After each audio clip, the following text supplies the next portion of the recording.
ผู้นำสหรัฐอเมริกาและจีนพบกันครั้งทำอิฐในรอบ6 ปีเพื่อเจรจาการค้าและปัญหาภูมิศาสตร์การเมืองสำนักข่าว PPTV Wealth ของไทย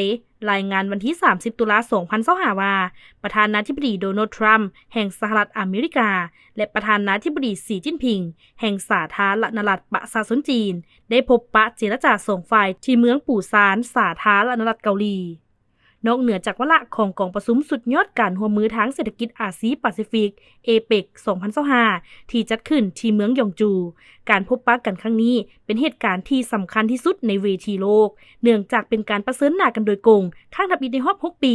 ระหว่างผู้นำสองประเทศมหาอำนาจนับตั้งแต่ท่านทรัมป์กลับคืนสู่ตำแหน่งประธานาธิบดีสมัยที่2ท่ามกลางความคาดหวังของตลาดการเงินและประชาคมโลกว่าจะสามารถลดผ่อนความเข่งตึงจากสงครามการค้าที่ยืดเยื้อมาเป็นเวลาดนลงได้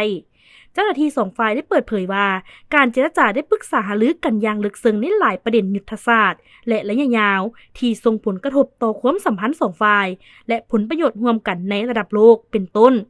1. สงครามการค้าและภาษีเป็นหัวข้อหลักที่ทุกฝ่ายติดตามอย่างใกล้ชิดเพื่อหาข้อตกลงในการขยายข้อตกลงยุติสงครามการค้าที่กำลังจะหมดอายุและอาจจะมีการพิจารณาลดผ่อนภาษีที่ได้จัดเก็บซึ่งกันและกันเฟทานิน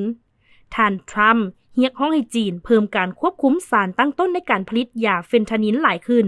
ซึ่งคาดว่าหากมีการบรรลุข้อตกลงที่น่าพอใจท่านทรัมป์อาจจะลดผ่อนภาษี 20% ที่ได้เก็บกับจีนในประเด็นดังกล่าว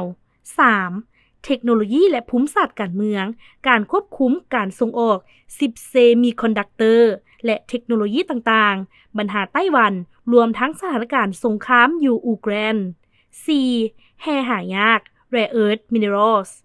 สหรัฐอเมริกาเรียกร้องให้จีนลดผ่อนมาตรการควบคุมการส่งออกแร่หายากที่เป็นสิ่งจำเป็นต่ออุตสาหกรรมเทคโนโลยีของสหรัฐอเมริกาทั้ง2 ฝ่ายคาดหวังว่าการเจรจาครั้งนี้จะสามารถสร้างความคืบหน้าที่สำคัญได้โดยท่านทรัมป์ได้กล่าวผ่านสื่อออนไลน์ว่า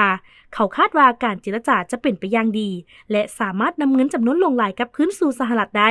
ขณะที่สื่อมวลชนจีนได้เน้นย้ำถึงความสำคัญของการเป็นคู่ร่วมระหว่าง2 ประเทศและตลาดการเงินทั่วโลกได้ติดตามการประชุมครั้งนี้อย่างใกล้ชิดด้วยความหวังว่าผลของการเจรจาจะช่วยลดผ่อนความบ่แน่นอนทางด้านเศรษฐกิจของโลกลงได้